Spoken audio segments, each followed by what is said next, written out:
In the courtroom, I wore the Medal of Honor. My mother screamed, "You bastard child, take that thing off." My sister whispered, "You will never belong here." They didn't know a ranger's silence is a declaration of war.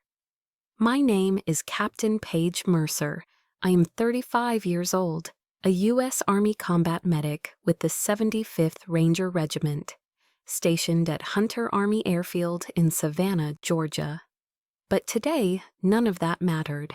I sat straight-backed on the hard wooden bench inside the Chatham County Courthouse. The air was thick with the scent of aged oak and Chanel No. 5, the signature perfume of my mother, Genevieve Thorne. She sat across from me, poised in her Oscar de la Renta dress, every pleat perfect. Her Mikimoto pearl necklace tight around her neck, like a noose of judgment. Beside her, my sister Isolde Thorne, corporate attorney and Southern socialite, flicked her Cartier watch, clearly irritated the proceedings were cutting into her schedule. To them, I was a blemish on their manicured lives. A ranger in full dress blues, out of place among Armani suits and pastel silk. I felt the gazes from the gallery, the familiar faces from the Landings Golf Club, friends of the family, whispering now like I'd become some shameful urban legend. These were the same people who used to pat me on the head at garden parties.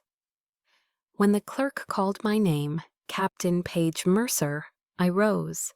The sound of my polished boots echoed on the marble floor like a rifle report in a silent chapel. I walked to the witness stand, the Medal of Honor gleaming on my chest beneath the overhead light. And that's when my mother exploded. Genevieve shot up from her chair. Her voice, usually as sweet as mint julep at brunch, cracked into something jagged and vicious. "You bastard child, you've defiled the Thorne name. Take that disgrace off your chest." Her words sliced through the air. "Bastard child!" she screamed again, and the courtroom fell into a vacuum of stunned silence. Even the bailiff froze. Then Isolde leaned in, voice low and venomous. "You never belonged here. Even that uniform doesn't fit you." My lungs locked. I didn't cry. Combat had taught me to hoard tears like rations. Instead, I looked squarely at Judge Hayes, a man whose silver hair and tired eyes had seen too much Savannah drama. I wanted him to see I wouldn't flinch. Deliberately, with the reverence of folding a flag at a comrade's funeral, I unpinned the medal from my chest. I placed it on the polished wood table, next to the microphone.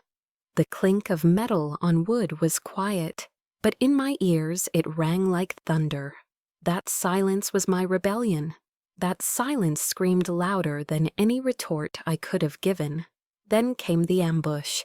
Isolde's attorney, Sterling Chase, a man who oozed country club arrogance, strode forward like a vulture circling its prey. "Captain Mercer," he said, his voice slick with contempt, "stands accused not only of manipulating a grieving family, but of unauthorized medical intervention that endangered the life of General Harrison Thorne." He displayed a photo, me adjusting my father's IV. I remembered that moment. I'd just cleaned a pressure sore and changed his saline bag. Sterling's caption, "Unlicensed medical action with possible fatal consequences." They turned my compassion into a crime. They twisted my care into a con. Heads in the gallery nodded. My chest, now bare of the medal, felt naked, cold. And in that moment, I understood something. They weren't just denying my worth as a daughter. They were denying my right to exist as a soldier, as a woman, as family. They wanted me erased, neatly, surgically, from the narrative of the Thorne legacy. But they had forgotten one thing. A ranger never leaves a fallen comrade. And this time, the fallen comrade was me. I sat back down, my hands resting flat on my thighs to hide the slight tremble. My uniform felt tighter than usual, like the fabric itself recoiled from the shame being hurled my way. A man in the back row, a former family friend, I think his name was Richard Bellows, shifted uncomfortably, refusing to meet my eyes. He'd once told me at a 4th of July cookout that my father was damn lucky to have a daughter like me. Now he studied the courtroom tiles as if they contained scripture. Judge Hayes cleared his throat. The sound barely echoed over the weight in the room. "Let's proceed," he said, almost apologetically. But the damage had already been done. No ruling could scrub away what had been shouted. There were things that, once said aloud, settle into the bones. My mother refused to sit again. She remained standing like a specter of Southern elegance, her hands clasped in front of her, jaw clenched so tightly, the tendons in her neck strained beneath her pearl choker. I wondered if she practiced this look in the mirror, this stoic martyrdom, just in case the neighbors were watching. She had always been obsessed with image. When I was a child, she would smooth my hair so hard my scalp stung, whispering, "A thorn never looks messy, even when she's hurting." But there was nothing neat about this moment. No ironed pleat or polished veneer could hide the rawness now carved into my memory. Isolde scribbled something on her legal pad with her Mont Blanc pen, then leaned over to whisper in Sterling's ear. They both smiled. Whatever was coming next, I knew it wouldn't be mercy. As he resumed questioning, Sterling held up a printed copy of an old email, one I had sent months before to my father's nurse. In this message, Captain Mercer refers to herself as the only one who gives a damn whether he lives or dies. He turned toward the judge, eyebrows raised. "Your Honor, I submit this as proof of emotional instability and hostility toward other family members." When did she start calling me that? The words echoed long after the courtroom had emptied. Bastard child. Was it really today she said it for the first time, or had she always believed it? The truth? That curse started long before the gavel ever fell. I was 19, home from Georgetown for winter break. I sat on the Persian rug in our formal living room, the one reserved for guests and Christmas cards. My palms were sweaty. I looked at both of them, my parents, and said I wanted to enlist. Not law school, not Capitol Hill, the Army.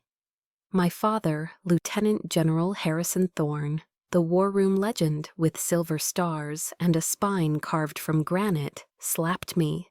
A hard, flat slap that turned my face toward the antique mantel. But the sting wasn't from his hand, it was from his voice after.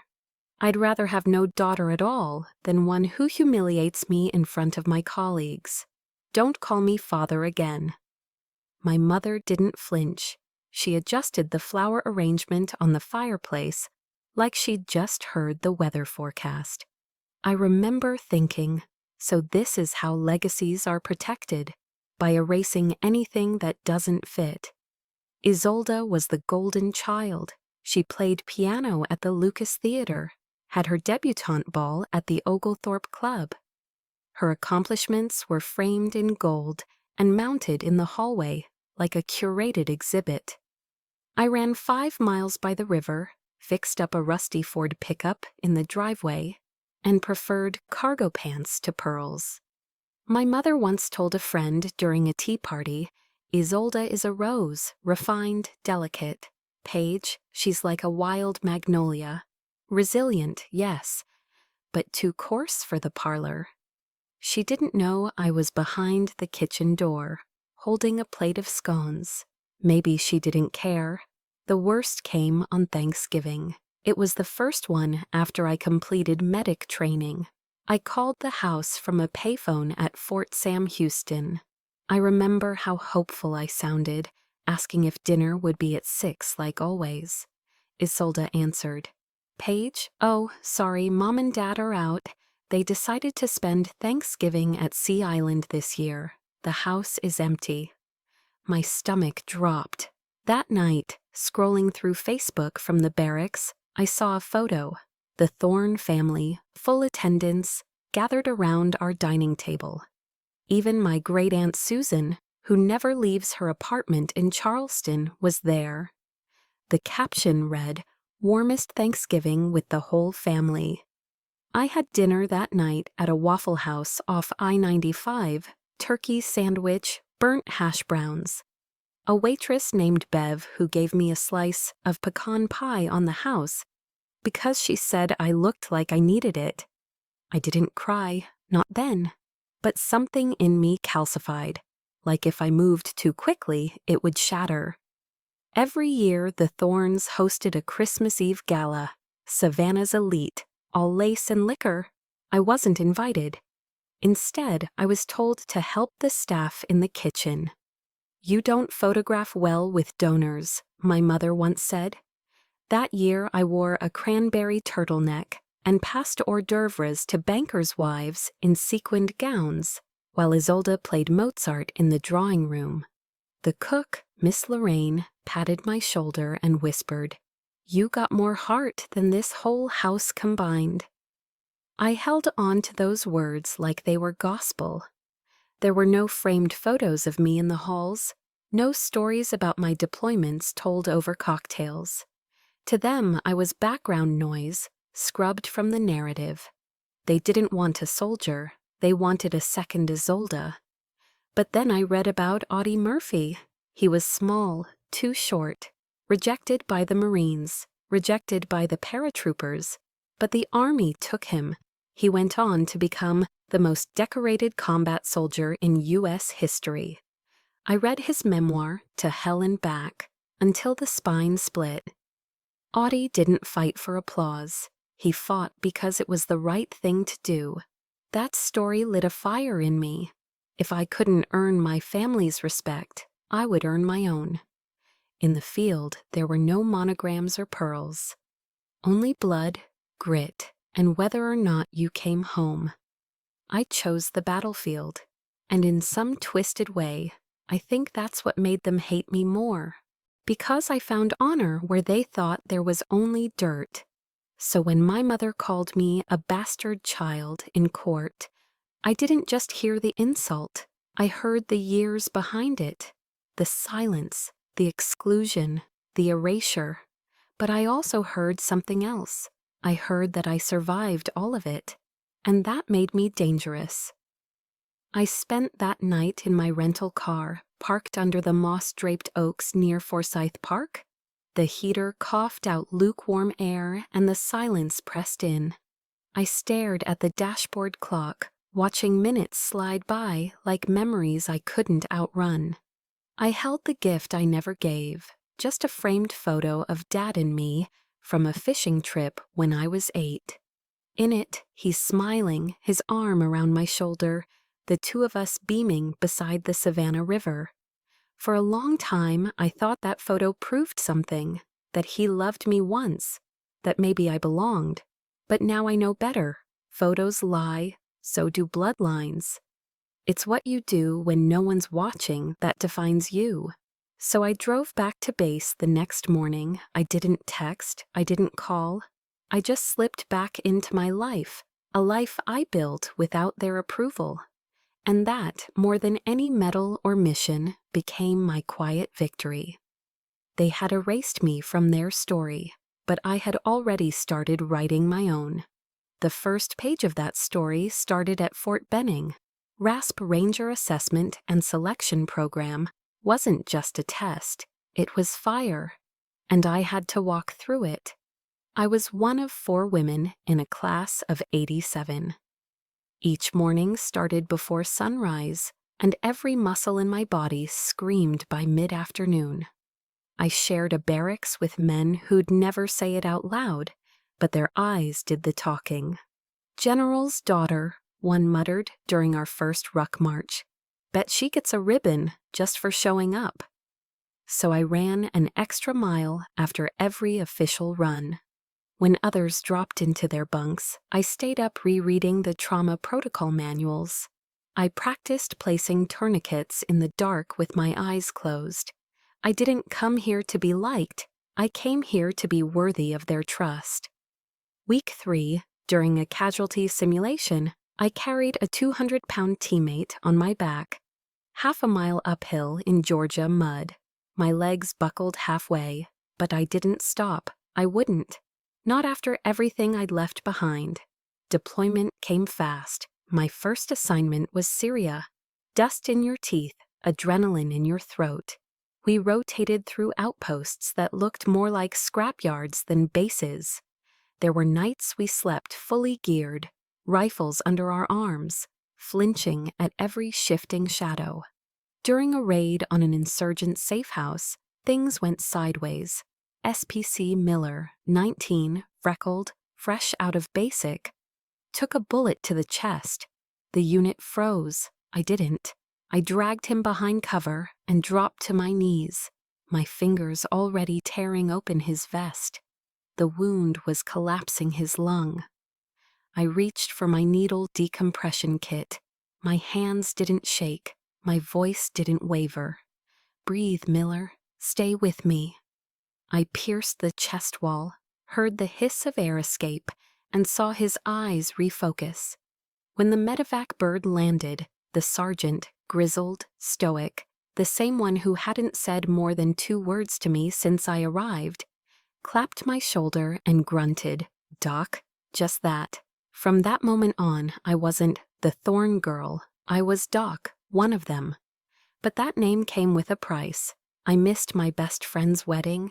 I missed funerals, birthdays, first steps of nieces and nephews I barely knew. One man I cared deeply for, I lost him not to war, but to distance, to cancellations, to the reality that duty came first. In one of the few video calls I had with Isolde, she saw my living quarters, concrete walls, a cot, a duffel bag as a nightstand. She smirked. "Trong nu kai chong chove, Paige. I can't believe you chose this over a Buckhead penthouse." I smiled.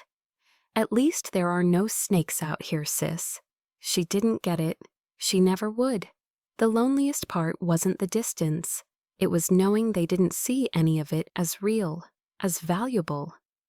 My every scar, every sleepless night, meant less to them than their next brunch reservation. But I kept going. One night, before our Ranger graduation ceremony, we stood beneath a Georgia sky littered with stars. Our commander recited the Ranger Creed, and we repeated it back in unison.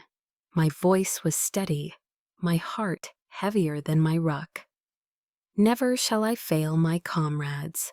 I will always keep myself mentally alert, physically strong, and morally straight. I didn't think of my mother. I didn't think of Isolde. I thought of Miller.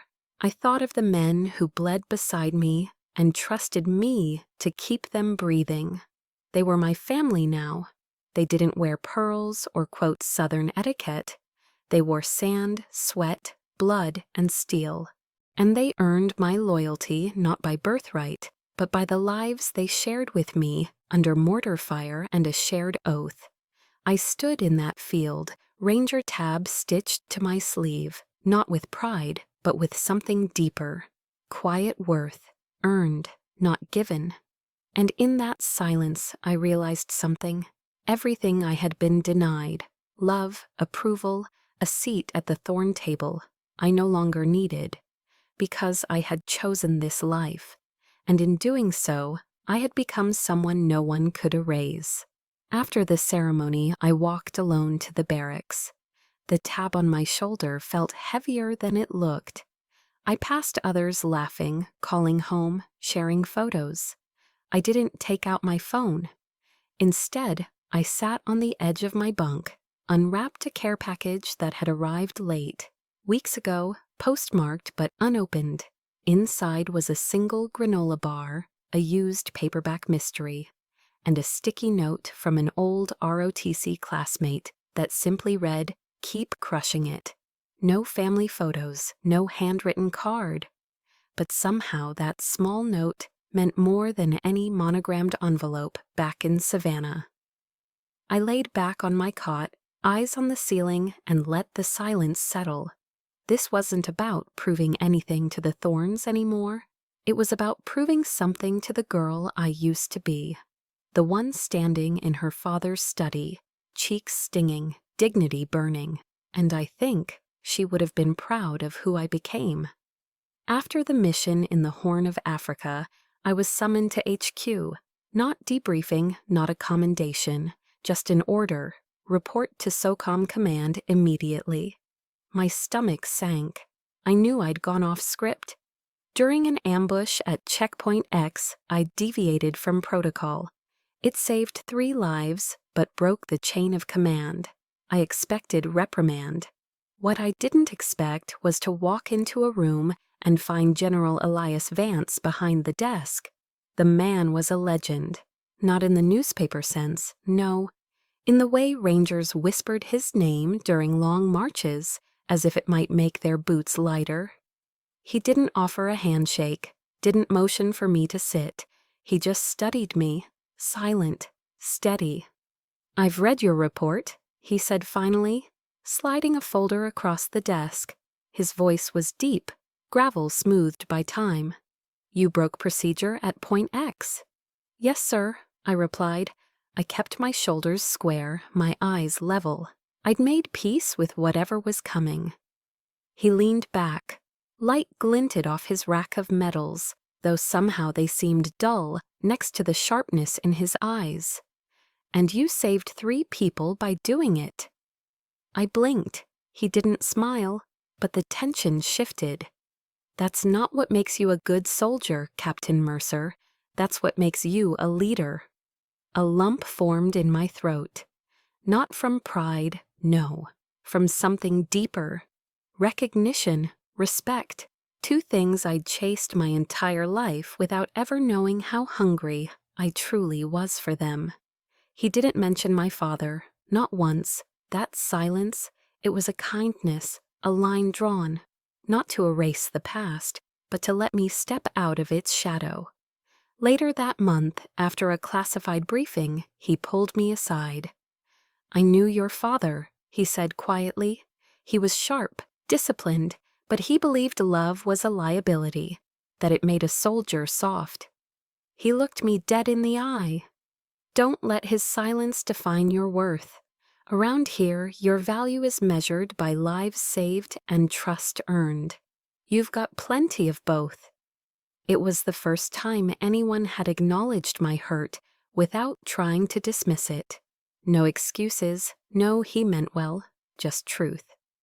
General Vance never called me Paige. He addressed me by rank, or simply Doc in the field.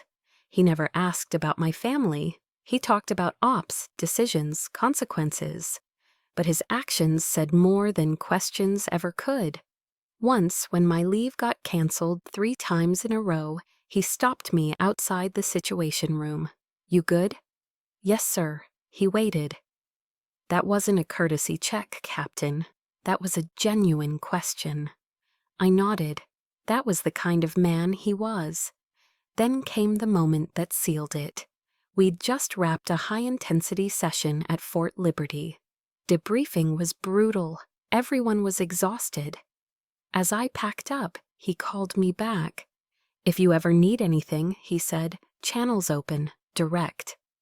Not through an aide, not chain of command, him. It wasn't a performance. It wasn't protocol. It was a promise. I left that room lighter than I'd entered, not because I'd done something extraordinary, but because someone finally saw me, not the shadow I came from. And that matters. Because when your own father tells you not to bother him with minor achievements, when your best isn't even worth a nod, every moment of recognition becomes its own revolution. To those of you listening right now, have you ever had someone outside your family believe in you more than your blood ever did? Someone who didn't owe you anything, but gave you everything that truly counted? That's who General Vance was for me. He didn't give me approval. He gave me dignity. He didn't ask me to prove myself. He simply noticed that I already had. And in that, he became more of a father to me than the man whose name I carried on my birth certificate. There was one night I'll never forget. We were at a forward operating base, sipping instant coffee strong enough to strip paint. I was reviewing med-evac logs under a flickering light when he walked in. No fanfare, just the soft sound of boots and presence. He sat across from me, pushed a file folder aside. "Do you ever miss it?" he asked. "Miss what, sir?" The illusion that everything back home makes sense. I didn't answer right away. He nodded. "Thought so." Then he pulled out a silver coin from his pocket and slid it across the table. "Coin from my first command. You don't earn this for valor. You earn it for grit." It wasn't heavy, but it felt like the weight of everything I'd carried finally shifted, just enough to breathe. I still keep that coin, not because it proves anything, but because it reminds me that someone saw me exactly as I was and didn't flinch. Someone made room for me in a world that so often slammed its doors shut. And maybe that's all any of us are looking for. Not medals, not applause, just a hand that doesn't let go when things get hard. That was Vance. No speeches, no declarations, just presence and unwavering belief. And in the quiet language of warriors, that meant everything. The call came at 2:17 a.m., Afghanistan time. We had just returned from a 14-hour recon. I was half asleep, boots still on, when my satellite phone buzzed. The name on the screen, Isolde. I hadn't spoken to my sister in nearly a year. "Dad had a stroke," she said flatly. No greeting, no emotion. "It's bad. Mom needs you. Not we need you. Not even he asked for you. Just Mom needs you." Like I was a nurse on standby. Like I was the help. I submitted emergency leave. Within 48 hours, I was on a flight back to Savannah, my duffel bag still coated in desert dust. When I stepped into the Thorne family estate, nothing had changed, except me. No one came to the door. I let myself in. Genevieve was in the living room, flipping through Town and Country, legs crossed, pearls perfect. She looked up, eyes scanning my uniform like it was a grease-stained apron. "You should wash up and change into something more presentable," she said, her voice honeyed with disapproval. "You smell like diesel and antiseptic. It's giving me a headache." No hug, no update, no eye contact. Isolde wasn't even there. She was handling things remotely from Atlanta, meaning she was too busy sipping cocktails in Buckhead to come see her father on what might have been his deathbed. I climbed the stairs, found my father lying in the same room he once forbade me from entering in boots. Now tubes and machines crowded the mahogany floors. The man who once barked orders at generals couldn't lift his hand, but when I touched his fingers, he blinked. Once, slow, heavy. He knew I was there. From that moment on, I became the caregiver. No rotating nurses, no aides, just me. I tracked vitals, administered meds, rolled him hourly to prevent pressure sores. I cleaned the feeding tube when it clogged. I cooled his forehead when fever spiked. I slept on a worn-out leather sofa, surrounded by outdated war memorabilia and the faint smell of menthol and wood polish. One afternoon, I was replacing his oxygen tube when Genevieve strolled in with a cordless phone pinned to her shoulder. "Yes, Margot," she said, loud enough to echo. "She's still here playing nurse. The whole house smells like a hospital, so unpleasant. I miss when this place had elegance." She glanced at me and smirked.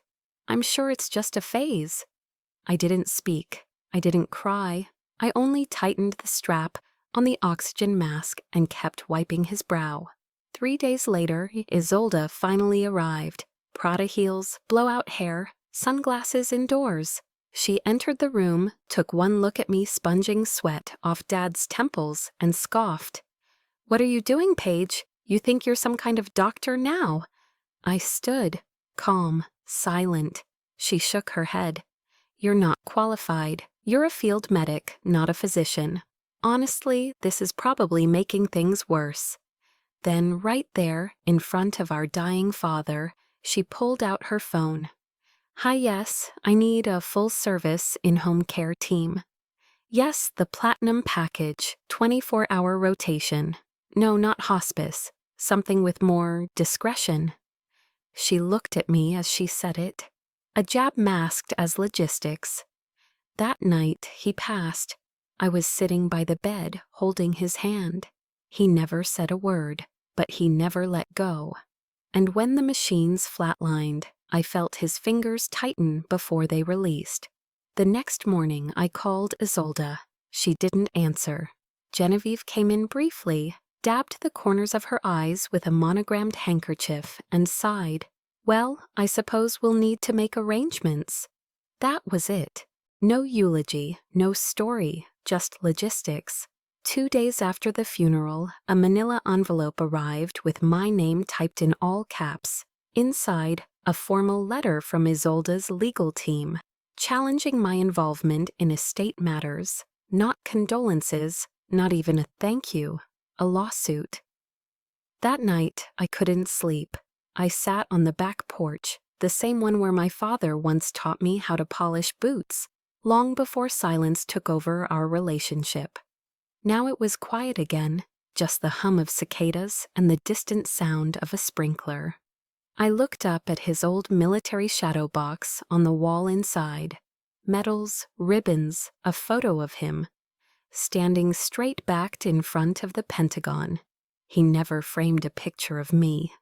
But I remembered once, during basic training, he showed up unannounced, didn't say a word, just stood behind the chain-link fence and watched me run drills in the rain. He thought I didn't see him, but I did. He stayed for 10 minutes and left before I finished. I told myself back then it didn't mean anything. Now, I wonder if that was the only way he knew how to say he was proud. I didn't get closure. I didn't get a clean ending, but I got a moment, a hand squeeze, and sometimes that's enough to carry a lifetime, even through war, even through blood.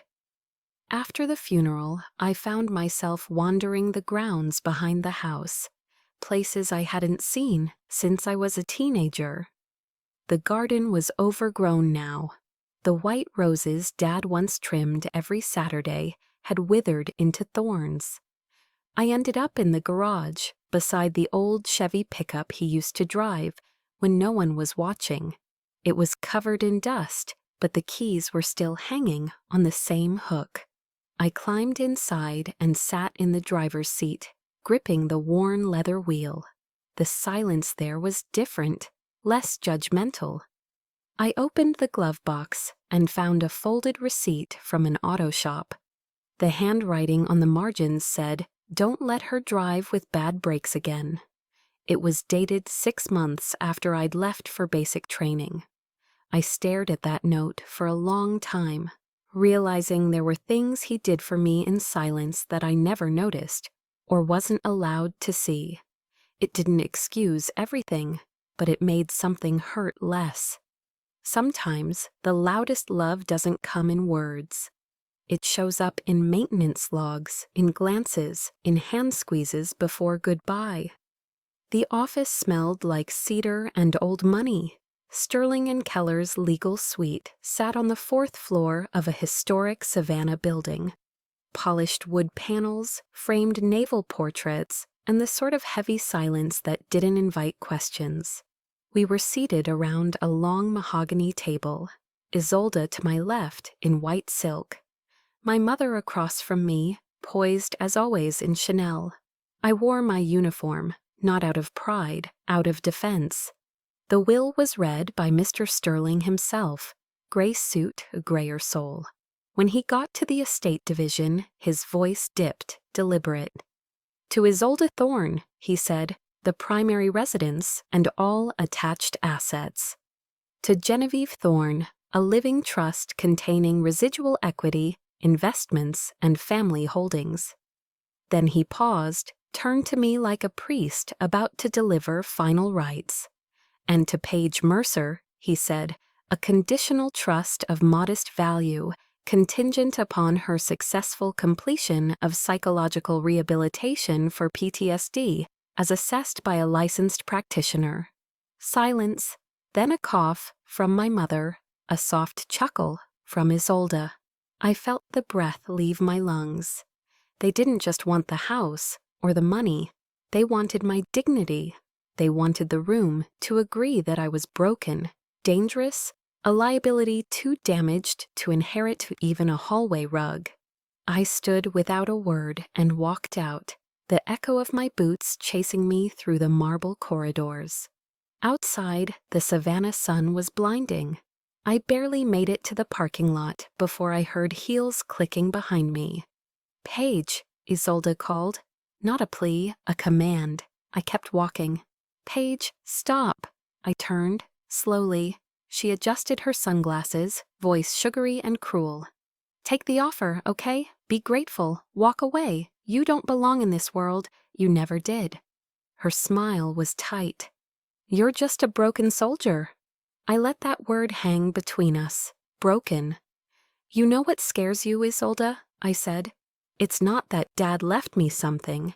It's that for once he saw me, really saw me, and he didn't see you." Her face twitched, just for a second.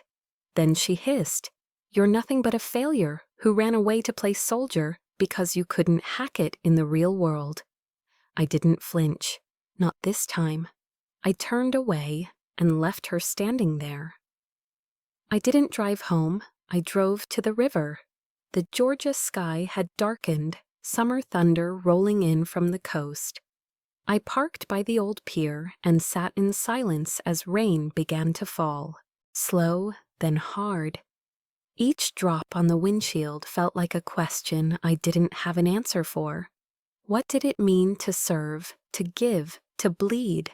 For people who'd rather erase you? I had fought in foreign deserts, under fire, in places where names meant nothing but trust, meant everything.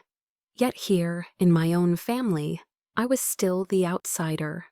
The rain blurred everything, but not the memory of Dad blinking, of his hand in mine, of the faint squeeze before he slipped away. They hadn't seen that. They never would.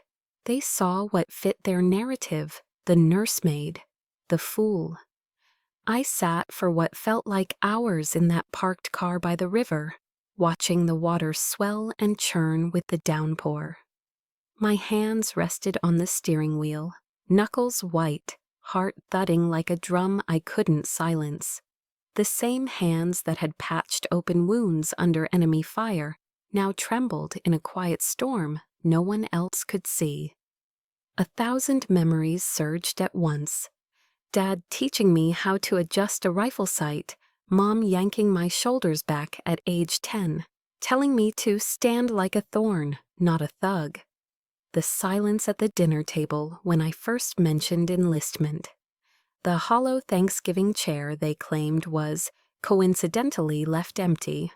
The dozens of times I swallowed my pride in exchange for peace. What had it bought me? They thought they could erase me with a paragraph in a will, that if they added a footnote about PTSD, it would invalidate everything I'd done, everything I am. But I remembered Kandahar, Fallujah, a convoy in Helmand province that didn't come back in full, but I did, with blood on my boots and lives saved. And I remembered the quiet, the way the guys in my unit looked to me when chaos hit, the way Sergeant Beckett once said, "If I die, I want Doc Mercer patching me first." That meant more than any damn inheritance. The truth was, I didn't need their approval. I never had. But I did need justice, and this time I wouldn't fight alone. I wiped my eyes and reached for my phone. There was a number I'd saved for months but never called. Marcus Finch, Director, Veteran Justice Initiative. I hesitated only a second, then dialed. The line clicked. A deep voice answered. "This is Finch." I cleared my throat. "Captain Paige Mercer. I need someone who knows how to fight. On different terrain." There was silence. Then he said, "I'm listening." And I knew. This war wasn't over. And maybe some of you listening right now, you've been told to shut up, to shrink, to play along just to keep peace with people who've never earned it. But silence is a burden. One day it breaks. And when it does, your voice won't ask for permission. It will demand a reckoning. My reckoning had begun. The building didn't look like much from the outside. Worn brick, paint peeling, a flickering security light that buzzed overhead. But inside the small office of the Veteran Justice Initiative, the air was different. It didn't smell like power or polish. It smelled like burnt coffee and purpose. Marcus Finch greeted me with a nod, not a handshake. His sleeves were rolled, his shirt was wrinkled, and his desk looked like a war zone of case files and legal pads. But his eyes, dark, steady, held something I hadn't seen in weeks: clarity.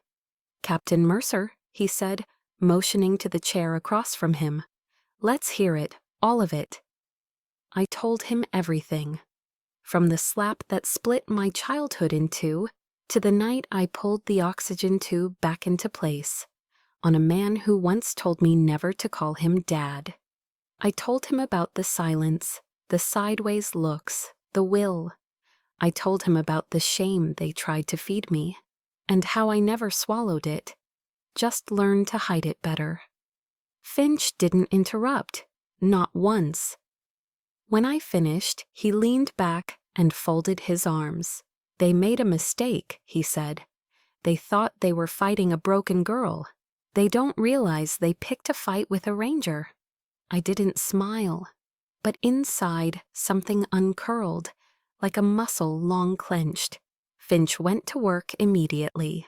He laid out a timeline. He requested every email, every voicemail, every scrap of correspondence. He explained what would hold up in court, what wouldn't, and how we'd prepare for both. There was no dramatic speech, no movie scene bravado, just precision. "Information is intel," he told me, "and intel wins wars." Over the next few days, I combed through years of memories, calendar invites, passive-aggressive texts, expense reports, medical notes I'd scribbled on Post-its, every one of them a breadcrumb on a trail they thought I was too lost to find again. Then, one afternoon, a box showed up on my doorstep. No return label, just taped sloppily like a last-minute errand. Inside were relics, a tattered Raggedy Ann doll with missing hair, my box of childhood stones, all labeled meticulously in my handwriting. A faded swim ribbon that still smelled faintly of chlorine, and on top a folded piece of monogrammed stationery. Isolde's handwriting was unmistakable. "Cleaning out your junk. Maybe sell this stuff to afford a better lawyer. I hear pro bono doesn't win much." The cruelty wasn't surprising. What hit me harder was the method, using memories like weapons. I didn't throw them out. I took the ribbon and tucked it into the inside pocket of my blazer. I didn't wear it for luck. I wore it to remember that once upon a time, I knew how to finish strong. The night before the hearing, I was reviewing notes when my phone rang. No caller ID, scrambled digits, military encryption. "Captain Mercer," the voice said, low, familiar. "This is General Vance." I froze. "Sir? I heard you're heading into battle tomorrow, and I just wanted you to know, soldiers don't fight alone." I swallowed hard. "Sir, how did you even—" "Good commanders pay attention, Mercer. You've earned that much. I'll be there, in the back, watching. You've got more eyes on you than you think. Hold your ground." The line went dead. I sat in silence for a long time. Then I stood, opened my closet, and laid out my uniform, not the ceremonial one, the one I wore in the field, the one with the dust from a desert still trapped in the seams. That night I slept for 3 hours, not out of nerves, but strategy. I'd faced rocket fire on no sleep. A courtroom wouldn't break me. Dawn came with the dull gray haze of Savannah humidity. I arrived early. Finch was already there, calm as ever, reviewing notes by the coffee machine, like we were preparing for a tax audit, not war. "You ready?" he asked without looking up. "More than ever." He nodded once, handed me a pen, and said, "Then let's win this." I didn't expect to feel calm that morning, but I was. There's a kind of stillness that settles in before battle. Not fear, not adrenaline, just readiness. The kind I'd felt before every mission that mattered. My breath was slow, my hands steady. On the way to the courthouse, I passed the bakery my mother used to frequent on Sunday mornings. The windows fogged with fresh loaves. I hadn't stepped foot in there in years, but for a flicker of a second, I saw my younger self through that glass. Little Paige with grass-stained sneakers and too many questions, holding her mother's hand and wondering why it always felt cold. It reminded me that this fight wasn't just about a house or money. It was about reclaiming every piece of me they'd tried to discard. I parked in the back. I didn't want the family to see me arrive, not because I feared them, but because this was my war, and I intended to choose the battlefield. Inside, the hallway to the courtroom felt longer than it needed to be. The walls were lined with portraits of stern-faced judges and mahogany benches worn smooth by decades of grief, injustice, and a few hard-won victories. My boots echoed off the tile, no one else's. When I entered the room, Isolde glanced up with the smug detachment of a woman who'd already rehearsed her win. But she flinched just slightly when she saw what I was wearing. Not the lawyer gray she expected, but the muted camo of a uniform earned in blood and sand. Her lips moved, but I didn't bother to read them. I just sat, lifted my chin, waited. The courtroom was so quiet, I could hear the faint hum of the overhead lights. Sterling, Isolde's polished attorney, clicked his remote. The screen came alive with grainy footage, security camera footage from the upstairs hallway. It showed me arguing with my father in a raspy, raised voice. My face looked harsh, unforgiving. The audio picked up snippets of phrases like, "You never cared," and "Why now?" It cut right before he reached for my hand. The murmurs started immediately. A few gasps. A woman in the back shook her head. My mother dabbed her eyes theatrically with a linen handkerchief. Isolde sat smug, legs crossed, arms folded, that same satisfied curl at the corner of her mouth she'd worn the day she told me to sleep in the maid's room. "Ladies and gentlemen," Sterling said smoothly, "this is not the behavior of a grieving daughter. This is someone with deep emotional instability. Someone the late General Thorne himself recognized as unfit to handle his estate." The judge didn't look at me. He adjusted his glasses, cleared his throat. I felt the walls closing in again. That familiar sensation from the courtroom weeks ago when my mother screamed, "Bastard child," in front of the world. That same burn under my collar, that silent rage caught between my ribs. Then the door opened, every head turned. General Elias Vance entered the room, not in civilian clothes, but in full dress uniform. His chest a field of ribbons, his gait slow but sure, a storm in calm. "Your Honor," he said, voice low and gravelly. "With respect, I request to testify." Sterling jumped up. "Your Honor, this is highly irregular." Judge Hayes raised a hand. Let him speak." Vance walked to the center of the room. He didn't look at Sterling. He didn't look at my mother. He looked straight at the judge. "I've served this country for over 40 years," he began. "In Iraq, Afghanistan, Somalia. I've written evaluations for dozens of officers. I've signed off on Medal of Honor packets and court-martial dismissals. And I'm telling you now, Captain Paige Mercer is not unstable.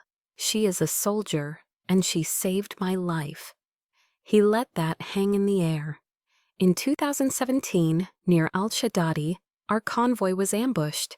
RPG took out our lead vehicle. We lost our comms. I was bleeding out from a femoral wound behind a flipped Humvee.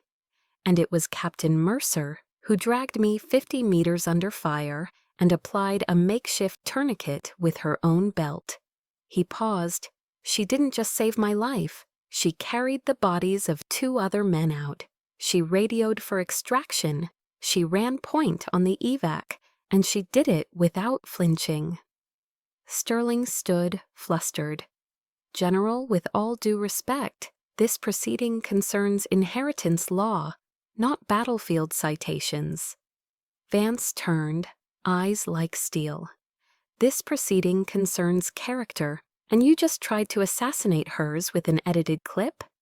He walked over to me, saluted, formal, silent. I stood, returned it. My hands didn't shake. Then he faced the court again. "One more thing," he said, and opened a leather portfolio. Inside was a sealed Pentagon packet. The judge furrowed his brow. "This," Vance continued, "is a nomination packet for the Medal of Honor, written and signed by General Harrison Thorne 7 years ago." Gasps filled the courtroom again. He requested the submission be delayed. He worried that media attention would endanger his daughter, would turn her into a political pawn. But he made his wishes clear, in his own handwriting. Vance held up the letter. My mother's face lost all its color. Isolde sat frozen. Judge Hayes gestured to the bailiff, who took the folder. He flipped through it slowly, page by page. Affidavits, photos, deployment reports, medical logs, and at the end a letter, dated, signed, the looping, authoritative scrawl of my father. "She earned everything," the letter read. "Not as my daughter, but as a soldier." I couldn't breathe. But it wasn't over. Marcus Finch, calm as ever, rose next. "If the court would permit," he said, "we'd like to enter one final piece of evidence." He pressed play on a separate video file. Same hallway, different angle. This time, the full exchange. The footage showed my father grasping my wrist. "I failed you," he said, voice weak but clear. "You're the only one who showed up. You're the only one who stayed." My voice cracked, but not with cruelty. "I didn't come back for inheritance.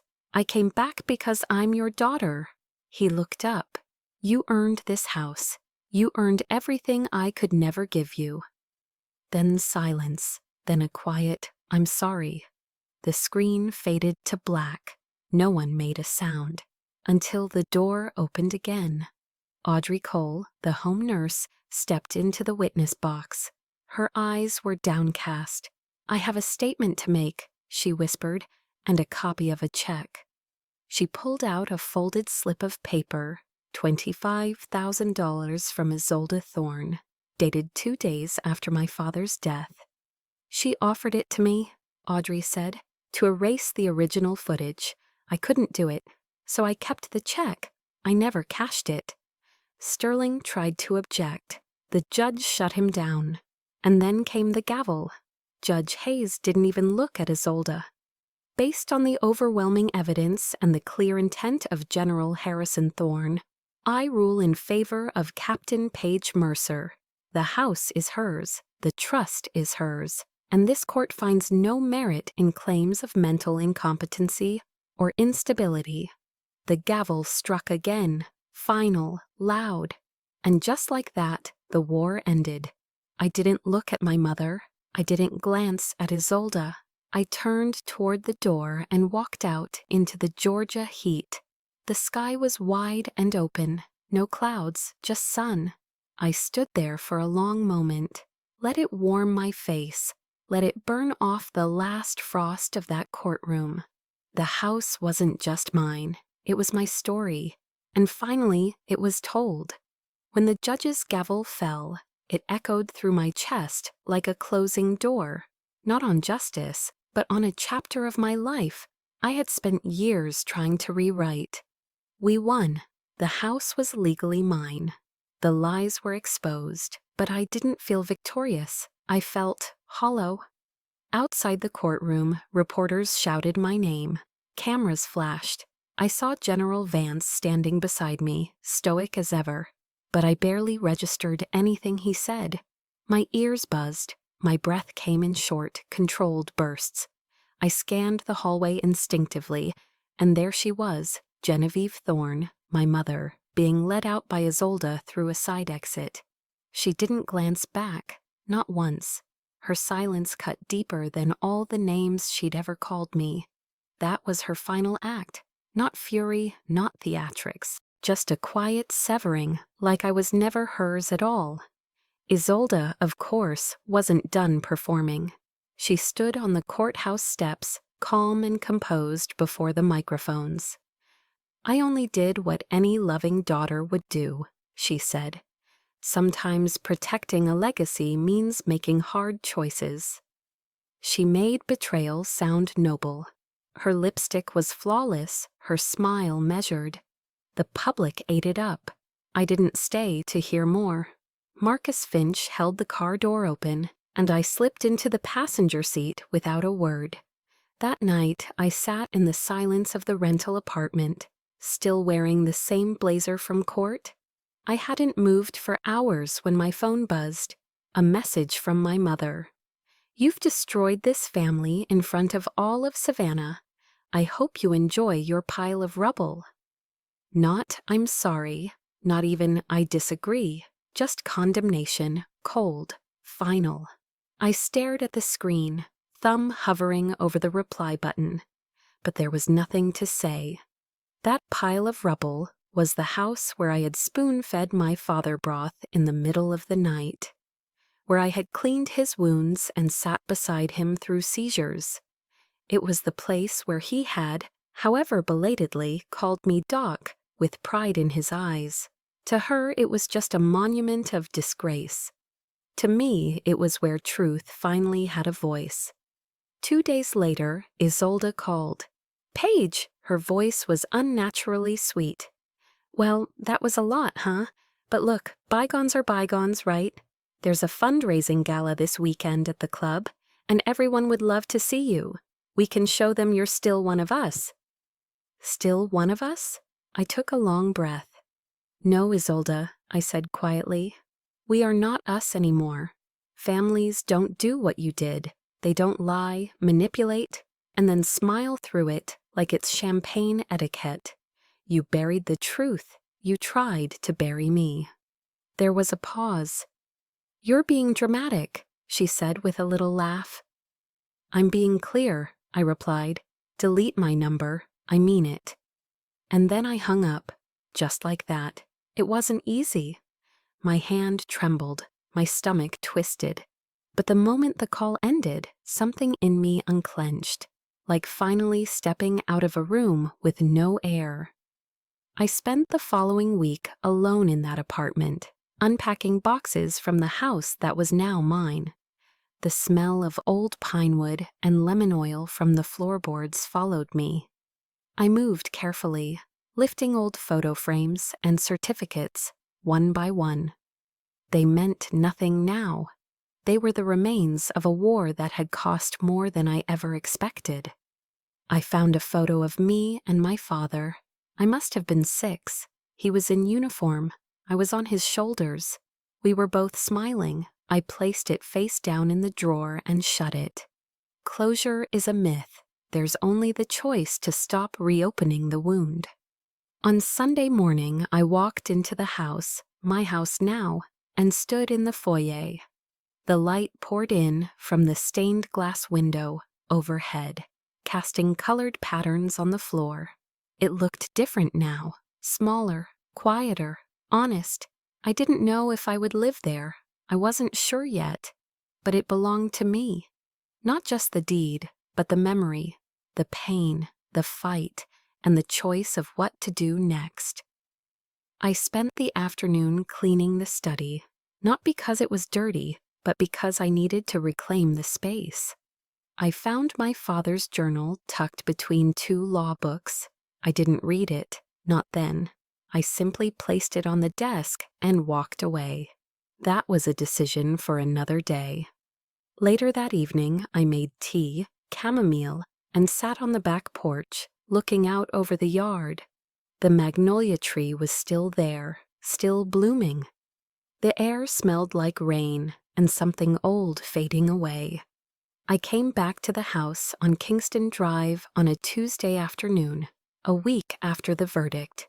The white shutters were faded, the azaleas overgrown, and the wind chimes on the back porch hadn't moved in months. It didn't feel like coming home.